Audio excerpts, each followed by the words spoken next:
করেন না ইনসাফকারীদেরকে বেশি পছন্দ করেন? কি বলেন? আল্লাহ সুবহানাহু ওয়া তাআলা জুলুমকারীদের পছন্দ করেন বেশি, না যারা ইনসাফ করে, বেইনসাফ করে, মানুষদের উপর জুলুম করে না, এদেরকে বেশি পছন্দ করেন? যারা বেশি মানুষদেরকে ইনসাফ করে, বেইনসাফ, একজন আমার কাছে দোষ করেছে, আমি সেই ইচ্ছায় সে ব্যক্তিকে আমি কি করে দিয়েছি? মাফ করে দিয়েছি, ক্ষমা করে দিয়েছি। আল্লাহ সুবহানাহু ওয়া তাআলা বলেন, আমার চাইতে খুশি আর কেউ নাই। আমার চাইতে খুশি পৃথিবীতে আর কেউ নাই। কেননা তুমি দ্বিধাদ্বন্দ্বে আমার বান্দাকে, আমার বান্দিকে তুমি মাফ করে দিয়েছো। আমিও আমার ফেরেশতা নিয়ে আমি ঘোষণা দিচ্ছি, তোমার জন্য জান্নাত অপেক্ষা করতেছে।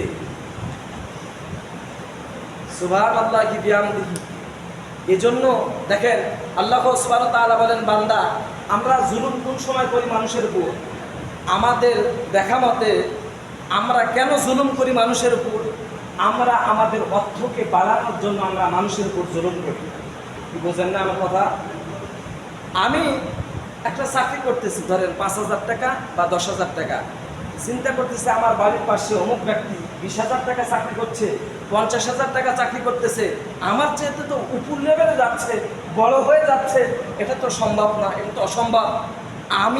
আমাকে গোটা বহির্বিশ্ব চিনবে, আমাকে এলাকার মানুষ চিনবে, গ্রামের মানুষ চিনবে, ইউনিয়নের মানুষ চিনবে, অথচ একজন ফকিন্নির ছেলে, একজন ফকিন্নির বেটা এত বড় পদে চলে গেল না, এটা হতে পারে না। একে কি করে দমানো যায়, কি করে নিষ্কাশ করে দেওয়া যায়, এই চিন্তায় লেগে থাকি। কি লেগে থাকি না? লেগে থাকি না? অবশ্যই লেগে থাকি। এটার দ্বারা জুলুম হয় না ইনসাফ হয়? কি বলেন আপনারা? জুলুম হয় না ইনসাফ হয়? জুলুম। এর দ্বারা কি হয়? জুলুম হয়। আল্লাহ সুবহানাহু ওয়া তাআলা বলেন, আমি জুলুমকারীদের সঙ্গে নয়, আমি বেইনসাফকারীদের সঙ্গে আছি। আরেকটি হাদিস শুনলে বুঝবেন, আল্লাহ সুবহানাহু ওয়া তাআলা দেখেন কোনো ব্যক্তিকে কোনো তাফসীরের মধ্যে পাবেন না আল্লাহ সুবহানাহু ওয়া তাআলা বলেন নাই যে 500 বিঘা সম্পদের মালিকের সঙ্গে আমি আল্লাহ সুবহানাহু ওয়া তাআলা আছি। কথা মনে হয় বুঝেন নাই? যে আমি আছি, তুমি দান করো না, সদকা করো না, মানুষের হক নষ্ট করো, আমি তোমার সঙ্গে আছি। কেন না? তোমাকে আমি 500 সম্পদ দিয়েছি, 5-6টা বাড়ি দিয়েছি, অট্টালিকা দিয়েছি, আমি তোমার সঙ্গে আছি। এটা একটা জায়গায় পাবেন না। কিয়ামতের ময়দানে আল্লাহ সুবহানাহু ওয়া তাআলা সমস্ত বান্দা বান্দির কাছে আরজি পেশ করবেন। আরজি পেশ করে আল্লাহ সুবহানাহু ওয়া তাআলা বলবেন, বান্দা দুনিয়াতে তোমাকে আমি অর্থ সম্পদ দিয়েছিলাম, টাকা পয়সা দিয়েছিলাম, ধন দৌলত দিয়েছিলাম, তুমি অসহায় মানুষদেরকে তুমি সহযোগিতা করো নাই, তুমি সাহায্য করো নাই। আর তুমি যদি তাদেরকে সহযোগিতা করতে, এক পেয়ালা যদি পানি, যদি পথচারী পানির প্রয়োজন, পানি খাবারের প্রয়োজন, তুমি যদি তার যদি তৃষ্ণা যদি মিটিয়ে দিতে, তাহলে আমি আল্লাহ সুবহানাহু ওয়া তাআলা আমাকে দিতে পারতে। সেদিন বান্দা বান্দি বলি আল্লাহ সুবহানাহু ওয়া তাআলা দরবারে আরজি পেশ করবেন, ইয়া রাব্বুল আলামিন, আপনি তো আমার কাছ থেকে কোনো কিছু খাতে চান না বা কোনো কিছু পেতে চান নাই। টাকা চাইলে টাকা দিতাম, অর্থ সম্পদ চাইলে অর্থ সম্পদ দিতাম, এগুলি তো আপনি কিছুই চাননি। তাহলে আমরা কিভাবে আপনাকে দিব?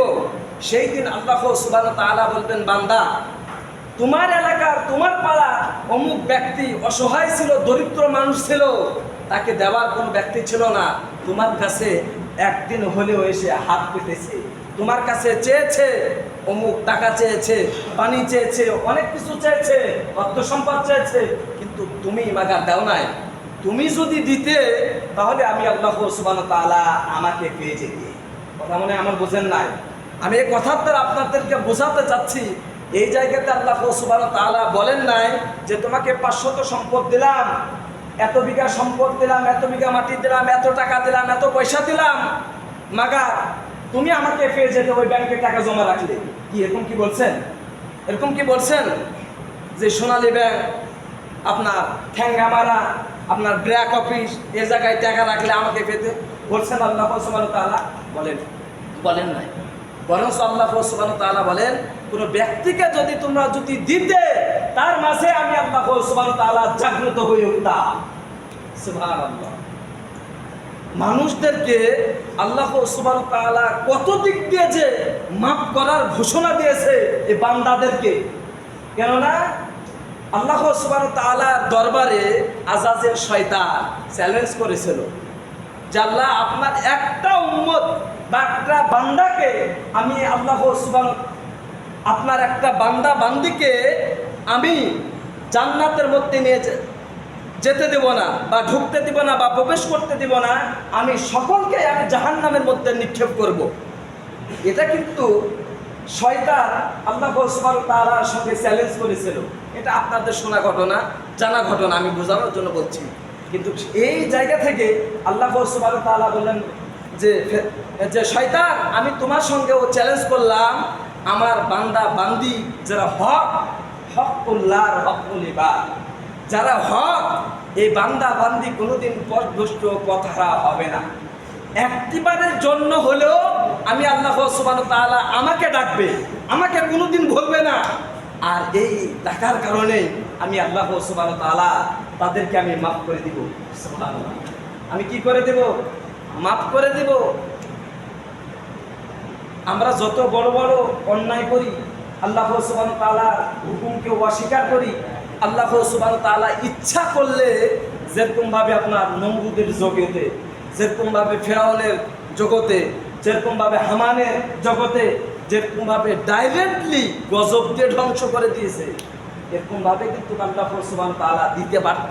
কিন্তু কেন দেয় না? কেন দেয় না? আল্লাহ সুবহানাহু ওয়া তাআলা জানে আমার বান্দা বান্দি হয়তো শয়তানের ওয়াসওয়াসায় পড়ে গুনার কাজ করে ফেলে দিয়েছে।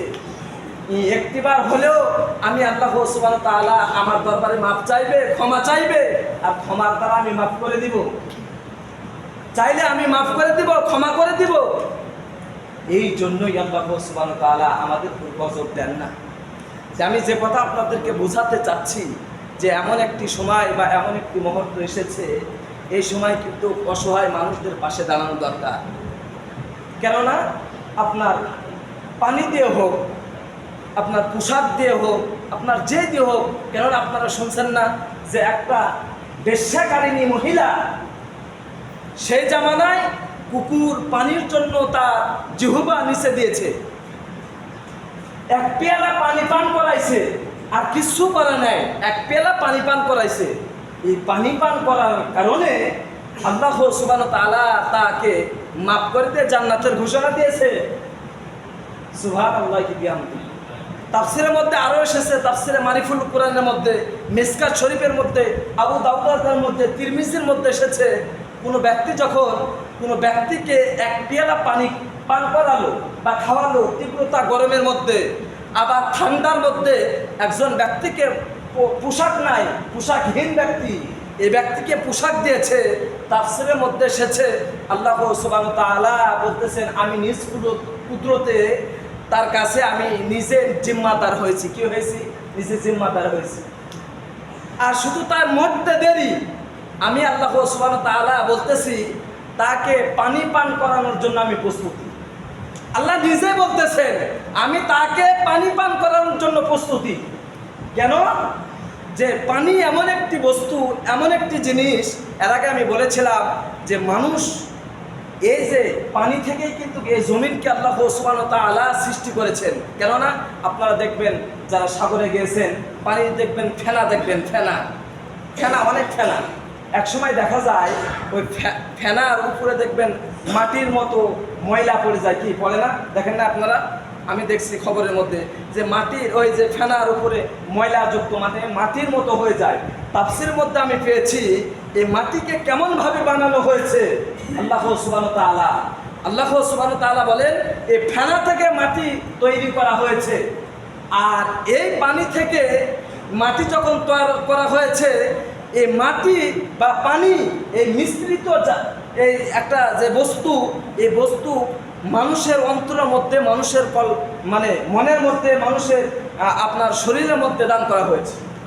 কেননা দেখবেন যত পরিমাণ খাবার আছে, এর চাইতে বেশি পানির চাহিদা বেশি না খাবারের চাহিদা বেশি? কিসের চাহিদা বেশি? পানির চাহিদা বেশি না? আপনি সারাদিনে যতটুকু খান তার পরিমাণ বেশি পানি পান করেন না কম পান করেন? বেশি পান করেন। আল্লাহ সুবহানাহু ওয়া তাআলা বলতেছেন এই পানিকে আমি এত মূল্যায়ন দিয়েছি, এত দাম দিয়েছি, আর এই পানির জন্য আমি নিজ কুদরতি হাতে বান্দাকে আমি পানি পান করাবো। সুবহানাল্লাহ। সম্মানিত উপস্থিতি, কথা দীর্ঘ করতে চাচ্ছি না। আমি যে কথা আপনাদেরকে বোঝাতে চেয়েছি, এখন হচ্ছে অনেক তীব্রতা, অনেক গরম, অসহায় মানুষদেরকে যারা কাজ কাম করে মাঠে ঘাটে, এদের সেবা করার যত্ন করা আমাদের কর্তব্য, আমাদের দায়িত্ব। এদের বিনিময়ে আমরা কিছু পাই, এ দুনিয়াতেও পাই, আখিরাতেও পাই। আল্লাহ সুবহানাহু ওয়া তাআলা আমাদেরকে উভয়কে জাযা খয়র দান করুক। ওয়া আখিরু দাওয়ানা আলহামদুলিল্লাহি রাব্বিল আলামিন। আসসালামু আলাইকুম ওয়া রাহমাতুল্লাহি ওয়া তাআলা ওয়া বারাকাতুহু।